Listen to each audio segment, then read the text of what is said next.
إن الحمد لله نحمده ونستعينه ونستغفره ونعوذ بالله من شرور أنفسنا وسيئات أعمالنا من يهده الله فلا مضل له ومن يضلله فلا هادي له أشهد أن لا إله إلا الله وحده لا شريك له وأشهد أن محمدا عبده ورسوله قال الله تعالى في كتابه الكريم يا أيها الذين آمنوا اتقوا الله حق تقاته ولا تموتن إلا وأنتم مسلمون يا أيها الذين آمنوا اتقوا الله وقولوا قولا سديدا يصلح لكم أعمالكم ويغفر لكم ذنوبكم ومن يطع الله ورسوله فقد فاز فوزا عظيما أما بعد فإن أصدق الحديث كتاب الله وخير هدي محمد صلى الله عليه وسلم وشر الأمور محدثاتها فإن كل محدثة في الدين بدعة وكل بدعة ضلالة وكل ضلالة في النار أما بعد. Ma'asyiral muslimin yang semoga Allah Subhanahu wa taala merahmati kita semua. Alhamdulillah, kita bersyukur kepada Allah Subhanahu wa taala atas segala limpahan nikmat Allah SWT kepada kita semua, dan salawat serta salam semoga tercurah kepada Rasulullah sallallahu alaihi wasallam. Para hadirin yang dirahmati Allah Subhanahu wa taala, kurang lebih beberapa menit ke depan akan kita dengarkan sama-sama ayat-ayat Allah, makna dari ayat-ayat Allah dan syariat yang Allah turunkan kepada Rasulullah. Dan ini merupakan syariat dari khutbah Jumat. Sebuah khutbah yang kita berkumpul dan Allah wajibkan pada laki-laki untuk kita sama-sama mendengar ayat-ayat Allah Subhanahu wa taala. Saya selaku khatib dan seluruh antum yang hadir di sini, kita ingin mendapatkan manfaat dari ayat-ayat Allah Subhanahu wa taala. Dengan itu kita melaksanakan syariat salat Jumat yang di dalamnya ada khutbah. Para hadirin yang dirahmati Allah Subhanahu wa taala, maka dalam beberapa menit ke depan perhatikan apa yang kita akan bahas ini, dan semoga bermanfaat bagi kita. Beberapa menit ini mempengaruhi pemahaman kita terhadap ayat-ayat Allah Subhanahu wa taala. Para hadirin yang dirahmati Allah Subhanahu wa taala, terdapat dua surat di dalam Al-Qur'an yang dua surat tersebut disebut sebagai surat Al-Ikhlas. Kenapa dia disebut sebagai surat Al-Ikhlas? Karena isinya murni berbicara masalah hak Allah dan kewajiban yang wajib kita laksanakan.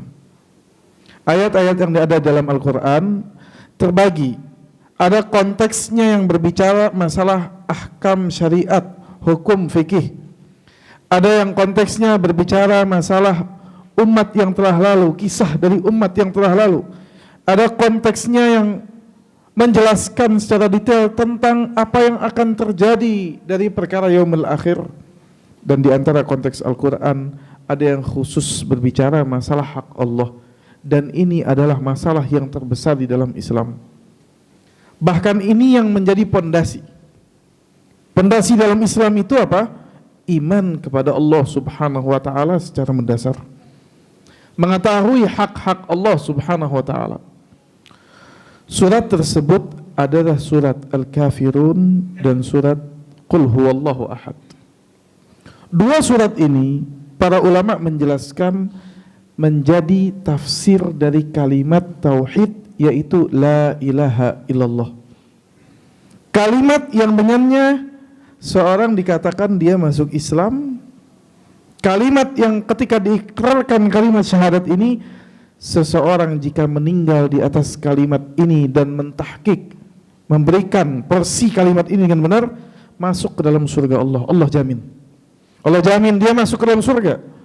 Allah jamin walaupun dia memiliki dosa, bisa jadi dosanya menggiring dia ke dalam neraka Allah, tapi dia tidak akan kekal di neraka Allah. Karena dia meninggal di atas kalimat la ilaha illallah. Kalimat yang besar. Para hadirin yang dirahmati Allah Subhanahu wa taala, perhatikan riwayat yang kita akan sebutkan. Nabi Musa alaihi salatu wassalam pernah satu saat minta diajarkan kepada Allah sebuah kalimat yang dia bisa berzikir dan meminta kepada Allah. Ia ingin sebuah zikir wirid pamungkas yang khusus untuk dirinya. Ya Rabb, wahai Rabb, alimni kalimah, ajarkan aku sebuah kalimat, azkuruka bihi wa ad'uka bihi, wa kama qala, aku mengingatmu dengannya dan aku meminta kepadamu dengannya. Maka Allah Subhanahu wa taala dalam hadis qudsi disebutkan, wahai Musa, Allah berfirman, qul la ilaha illallah. Subhanallah, katakan la ilaha illallah. Maka Nabi Musa merasa kalimat la ilaha illallah dia telah ketahui. Bahkan seluruh hamba Allah pun tahu dari zaman Adam sampai nanti hari kiamat, ia perintahnya mengesahkan Allah dengan kalimat la ilaha illallah. Subhanallah. Kata Nabi Musa, ya Rabb, wahai Rabbku, semua hambamu mengatakan kalimat ini, kalimat la ilaha illallah. Maka Allah menjelaskan kepada Nabi Musa, wahai Musa, jika seandainya la ilaha illallah ditimbang di satu sisi timbangan kelak di akhirat, ketika hari hisab, dihisab amalan kita, dan dunia beserta isinya dan 7 lapis langit beserta isinya ditimbang di satu sisi, maka la rajahat bihinna la ilaha illallah. Di hadapan Allah, kalimat ini jika diucapkan dengan benar dan ikhlas, maka lebih berat kalimat la ilaha illallah. Para hadirin yang dirahmati Allah Subhanahu wa taala, kalimat la ilaha illallah bukan setiap orang yang bilang la ilaha illallah tiba-tiba langsung masuk surga tanpa dia mengetahui konsekuensi dari kalimat ini. Maka para ulama menjelaskan, kalimat ini terdiri dari 2 bagian, yaitu la ilaha, meniadakan, tidak menerima adanya sesembahan yang dia sembah. Kemudian kalimat keduanya illallah, kecuali Allah Subhanahu wa taala. Dia tetapkan hanya Allah yang berhak menerima ibadahnya.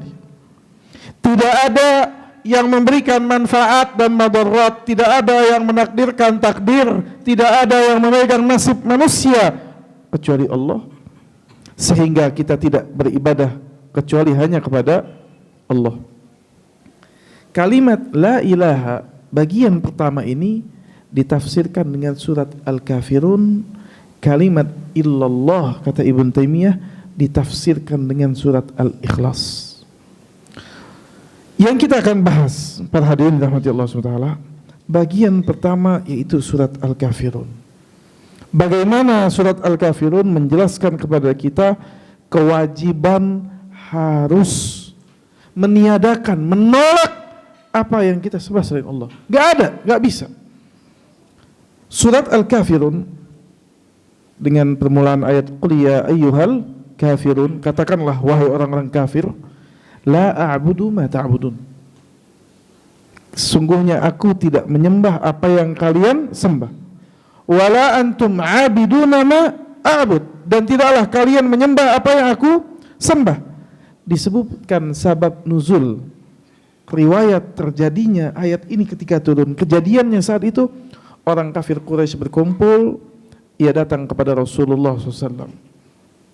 Karena permusuhan antara orang kafir Quraisy dan kaum muslimin, mereka menindas kaum muslimin dan menindas Rasulullah SAW, menghalangi Nabi untuk tidak berdakwah. Bahkan mereka datang kepada Rasulullah SAW, datang kepada paman Rasulullah SAW, menawarkan istri yang paling cantik, menawarkan jabatan, menawarkan harta, cuma supaya Nabi diam, tidak mencela apa yang mereka sembah, tidak mengatakan apa yang mereka sembah salah. Akhirnya sampailah penyiksaan demi penyiksaan, sampai mereka dapat sebuah solusi yang menurut mereka solusi. Mereka datang kepada Rasulullah mengatakan, ya Muhammad, wahai Muhammad, mari kita duduk bernegosiasi. Kita sepakati bagaimana kalau kami menyembah Tuhanmu 1 hari, ya, atau 1 tahun, engkau menyembah Tuhan kami juga sama. Bergantian kita menyembah, saya menyembah Tuhan Anda dan Anda juga menyembah Tuhan saya. Nabi menolaknya. Sampai mereka kepada penawaran, wahai Muhammad, sembah Tuhan kami sekali saja. Sisanya kami akan menyembah juga Tuhanmu. Maka turunlah surat Al-Kafirun. Kata Allah Subhanahu wa taala, qul ya ayyuhal kafirun, katakanlah wahai orang-orang kafir. La a'budu ma ta'budun. Sesungguhnya kata Allah SWT, la a'budu, saya tidak akan menyembah apa yang kalian sembah. Wala antum 'abiduna ma a'bud, dan tidak pula kalian menyembah apa yang saya sembah. Allah perintahkan Nabi menolak. Kata para ulama, lihatlah bagaimana hubungan orang-orang kafir dengan Tuhannya. Begitu lemah. Bagaimana murahnya penyembahan bagi mereka. Mereka bisa bernegosiasi untuk menyembah Tuhan yang lain, sedangkan Allah memperlihatkan bahwasanya Allah tidak butuh kepada manusia hanya sekedar untuk disembah. Tidak. Allah ingin disembah dengan apa yang Allah perintahkan. Maka Allah perintahkan Nabi Muhammad SAW untuk menolak tawarannya mereka. Barakallahu li wa lakum fil Qur'anil azim, wa nafa'ani wa iyyakum minal ayati wa dzikril hakim. Aqulu qawli hadza wa astaghfirullaha li wa lakum innahu huwas samiul alim. Alhamdulillah, alhamdulillah wassalatu wassalamu ala Rasulillah wa ala alihi wa sahbihi wa mawalah wa la hawla wa la quwwata illa billah. Amma ba'd. Para ikhwan rahimakumullah. Maka di khutbah pertama tadi kita melihat ayat surat Al-Kafirun ayat 1 sampai ayat ketiga. Kemudian Allah meneruskan firman-Nya di ayat keempat dan di ayat kelima. Allah mengulang penolakan tersebut kepada orang kafir. Allah mengatakan, wala ana 'abidum ma 'abadtum, dan tidaklah saya menyembah apa yang kalian sembah, wala antum 'abiduna ma a'bud, dan tidak pula kalian menyembah apa yang saya sembah. Para ulama dalam tafsir Ibnu Katsir disebutkan mereka menafsirkan pengulangan ayat ini dengan 3 tafsiran. Yang pertama mengatakan secara bahasa sah, ketika kita mau menekankan sebuah perkara kita ulangi. Tidak mau, tidak mau, artinya tidak mau. Yang kedua adalah penekanan, ia tidak menginginkannya. Ini tafsiran pertama. Artinya ayat ini diulang, yaitu Allah menekankan. Tafsiran kedua, dalam tafsir Ibnu Katsir disebutkan bahwasannya Allah menolak cara mereka di pengulangan yang kedua. Di yang pertama Allah katakan Allah tolak tawaran mereka. Di pengulangan yang kedua Allah katakan Allah tolak kalau cara mereka menyembah dengan cara mereka seperti itu berbuat syirik. Mereka menyembah Allah dan menyembah selain Allah, Allah tidak terima. Allah tidak ingin disembah kecuali dengan tata cara yang Allah turunkan. Makanya di antara syahadat itu adalah syahadat yang kedua, wa asyhadu anna Muhammadar Rasulullah. Aku bersaksi bahwasannya Nabi Muhammad adalah Rasulullah, maka seolah kita mengatakan aku bersaksi tidak akan beribadah kecuali apa yang diajarkan ditunjuki oleh Rasulullah sallallahu alaihi wasallam. Allah tolak. Karena cara mereka beribadah kepada Allah bukan cara yang Allah ridhai. Karena syariat ini turun dari Allah, satu paket yang lengkap, harus diikuti. Tafsiran ketiga, setelah Allah menekankan, kemudian caranya, tafsiran ketiga kata para ulama, ayat itu diulang menekankan waktunya. Yaitu Allah mengatakan kepada Nabi-Nya, wahai Muhammad, katakan sekarang ketika diajak ditolak, dan diulangi nanti pun sampai hari kiamat kaum mukminin akan menolak. Tidak mungkin kaum mukminin menyatukan ibadahnya dengan ibadah selain syariat Allah Subhanahu wa taala. Maka dari itu Allah tutup dengan ayat yang terakhir, lakum dinukum waliyadin. Bagi kalian adalah agama kalian, bagi aku adalah agamaku. Seorang yang ingin memeluk Islam, maka dia masuk ke dalam Islam dengan peraturan Islam. Seorang yang ingin beragama dengan agama Islam, dia masuk kafah, seluruhnya berserah diri kepada Allah dengan aturan yang Allah turunkan dalam Al-Quran dan Sunnah Rasulullah SAW. Tidak membawa tata cara dan aturan sendiri. Tidak mencampur adukan tata cara dengan aturan atau tata cara dengan tata cara yang lain. Karena ketika seorang dia bersyahadat asyhadu an la ilaha illallah wa asyhadu anna Muhammad Rasulullah, saat itu dia berikrar menerima semua syariat yang Allah tetapkan pada dirinya. Kaum muslimin rahimani rahimakumullah. Itu di antara hal yang bisa kita sampaikan di khutbah ini. Mudah-mudahan bermanfaat, mudah-mudahan menambah khazanah ilmu kita ketika kita membaca ayat Al-Kafirun. Oh, ternyata ayat ini ayat penegasan. Ayat ini ayat yang menuntut saya mengaplikasikan iman. Bukan hanya saya mengaku bersyahadat asyhadu an la ilaha illallah tanpa ada bentuk nyata, tanpa memiliki prinsip. Seorang muslim memiliki prinsip. Dalam bab muamalah tidak dilarang kita bermuamalah dengan orang kafir.